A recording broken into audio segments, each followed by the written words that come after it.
Hi, everybody. Coach Allison back for week 13, Defy Aging. This week we have two different circuits. One is going to be in your own space. It's going to be a superset, so that is 2 exercises back to back. So that one you're going to complete in your own space. And then when we're done with that, we're going to move on to a more standard circuit of 6 exercises with a rotation. So your coach will have all the stations set up ready to go for that circuit. That's going to be 6 exercises for 3 rounds of 30 seconds on, 30 seconds off. But yeah, I forgot to say the intervals time for the first one. So for our superset that we're going to start with, it is all lower body. So we're going to be doing 2 lower body exercises, again, in your own space. Excuse me, it's going to be 5 sets. Kind of got some good feedback that was kind of fun and different last week with the 5 sets. But yes, 5 sets of 20 seconds on, 30 seconds off. So the rest is longer than the work. And the work is relatively short. Now, this is because this is all lower body, and lower body exercises tend to be a little more demanding and very aerobic. So the 5 sets of this, it's going to build and build and build. So you're going to, if after the first 1 or 2 exercises, you don't feel like you need that 30-second rest, it's going to build. So you're going to like that 30-second rest come sets 3, 4, and 5. Okay, let's go over the lower body circuit, those 2 exercises for the superset. Kettlebell goblet squat is the first one. Again, you'll have your own kettlebell in your own space for this, no rotation. All right. I'll raise this up a little. All right. So you're going to hold the kettlebell goblet style right in front of the chest, not touching your body. So just a little bit away from it, maybe an inch forward. But yeah, hold it right at the base of the handle. So kind of almost even holding the bell itself. Or you can kind of more let the handles rest in your hands, whatever you prefer. Some people like a bottoms up, which is fine too. Again, it's all just variety. The bottoms up distributes the weight differently, so it will feel a little different. So play around with it. Maybe do a variety of grips. And after that, it's a standard squat. So not a sumo, nothing too wide, just normal feet are hip width apart. Sink your hips down and back as low as you're able to go. Now, the thing that happens with the goblet positioning is that your body kind of wants to let this kettlebell come down here and sort of fall. So you want to fight that. You want to avoid that. You want to engage those core muscles and those front shoulder muscles to keep the weight right at that chest height. So that's our goblet squat. And the second exercise in the superset, so exercise 2 of 2, is going to be a walking lunge. Haven't done these for a while, but we have done them. Okay, so I'll start back here. You're going to take a big step forward. You want it to be a large step. The step is too narrow. It doesn't really line up the lunge properly. So a big, wide step. You're going to let yourself roll up onto those back toes. So see how I'm not forcing my heel down. Bend both knees, sinking straight down, coming straight up, feet together. Next step, same thing. I'm rolling onto the back toes, down, up, feet together. One thing to watch out for, the back foot. Now, lunges are a lot of balance, so feel free to do this maybe near a wall or something.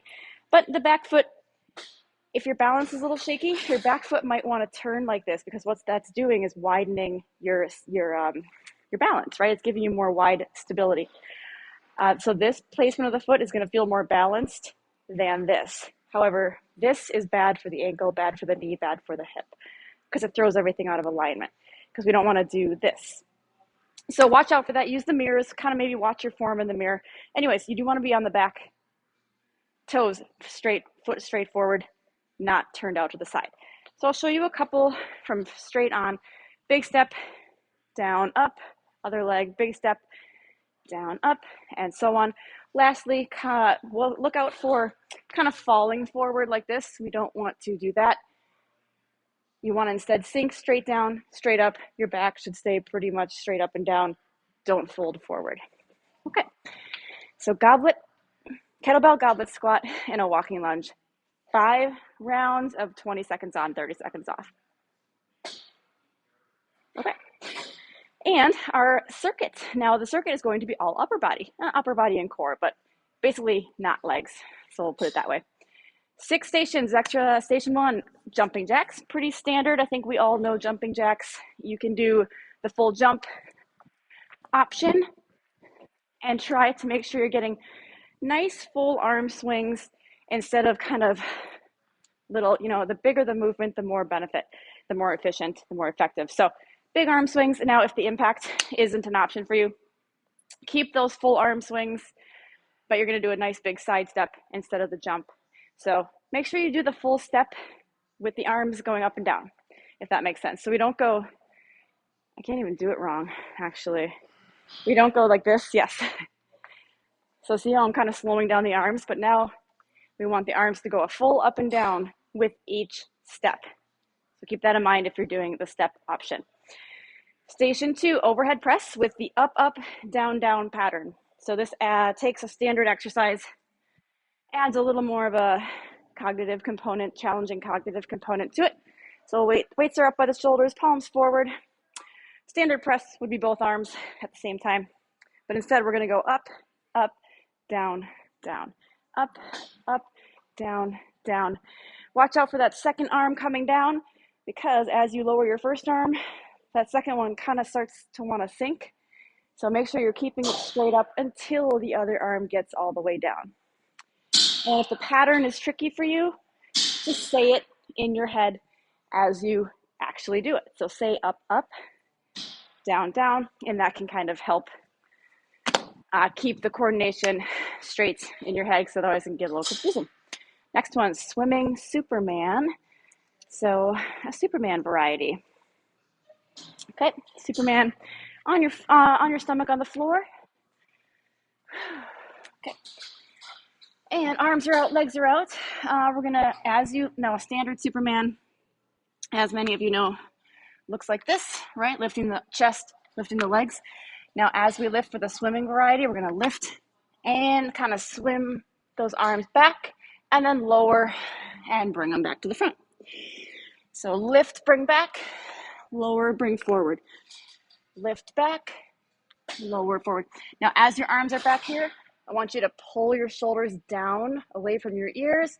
Reach your fingertips as far, like you're trying to touch your feet, as far back as you can. You should feel a nice squeeze in your back muscles with that one. Let me grab a bench to show you an alternative if you're unable to get to the floor. Okay, so an alternative for any Superman, if you're unable to get to the floor, we're going to do an incline bird dog. It works the same muscles, does look a little different. Hands are on the box in front of you. You want your back about parallel to the floor. So try to find something that the height of it would get your back like this. We don't want something too high like this, okay? Feet below the hips, so they're not back here.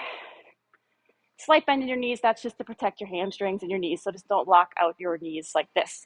Take one leg and the opposite arm are going to extend. Pause for just a second when the arm and leg is in the up position. So pause, and that's going to be your alternative for that one. All right, next station, contralateral single leg bicep curl. This one's fun. A little bit of a balance component to this one. I'm having trouble with my camera stand here. Okay, you only need one dumbbell for this. Oh yeah, so there's three rounds, so an uneven number. So we're going to do halfway through the set. Your coach will let you know when it's halfway, and you'll switch legs, switch arms, but I'll show you what we're going to do. Okay, so contralateral means the leg, one side is stabilizing, the other side is doing the work, for lack of a better explanation. So I have the dumbbell in my right hand. I'm going to be balancing on then my left leg. And with this right hand, we're going to do a standard bicep curl. So let the palm turn in at the bottom. See how I have it turned in, and then I rotate as I come up, turn it back in as I go down. That's just to avoid the bell part is big, so it hits you, and it's to avoid the needing to keep the arm kind of out here, because that's actually can be really uncomfortable on the shoulder. But now watch, when I turn the weight in, I'm able to let my arm just hang straight down. That leg's getting tired, so I'm going to switch. So again, this is what it looks like. If you need to be near something to put your hand on for a little balance help, go right ahead. What I want you to try to avoid, however, is pressing the leg that's up, kind of pressing it into this balancing leg. So we want to train our body to not have that support and just rely on the one leg. Yeah, so that is our, again, you'll switch legs, switch arms halfway through the set. All right, next one is a plank toe tap, back on the floor. Gonna be in a standard elbow plank, elbows and toes. Hips are level, watch out for hips not being too high like this, and also actually watch out for them being too low. And then we tap the toes out to the sides. If you would like an added challenge, you can change it to a jack and jump the legs. That is an option. It is significantly harder. Give it a try if you're up for the challenge. With this, though, there is not a knee option plank. It seems like you would be able to kind of tap the knees out, but it really does not work very well. So if the toe plank, either being on the floor or the toe plank isn't an option for you, like if you would typically do one of our planks on your knees, basically is what I'm saying. Instead of going to the knees, you're going to come up to an incline. Try the elbows on the incline. Again, hips level, hips not way up here. So try that. If the surface of the box is a little uncomfortable on your forearms, feel free to come up to a high plank. But with a high plank, just watch out for the ropes. Watch out for your hands being way too far forward. We see this a lot, and that is putting some unnecessary strain on your shoulders. Instead, you always want hands right below your shoulders. See how there's like a nice straight line here? And now there's a diagonal line.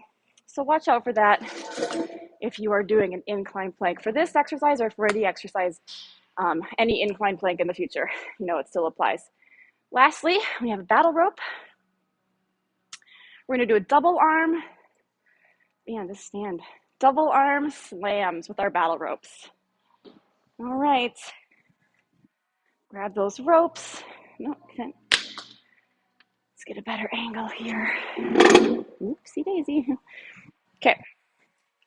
All right. Plant your feet, come into an athletic stance so your hips are back, weights in your heels, so we're not standing up perfectly straight. Okay. Athletic stance. Both arms are going to go up and down at the same time, trying to create those nice smooth waves. Think of the ropes as just sort of extensions of your arms. So just kind of let your arms go with the flow on that one. And that is our double arm slam. All right, so we have our lower body superset and then our upper body circuit rotation. Hope you enjoy this week's workout.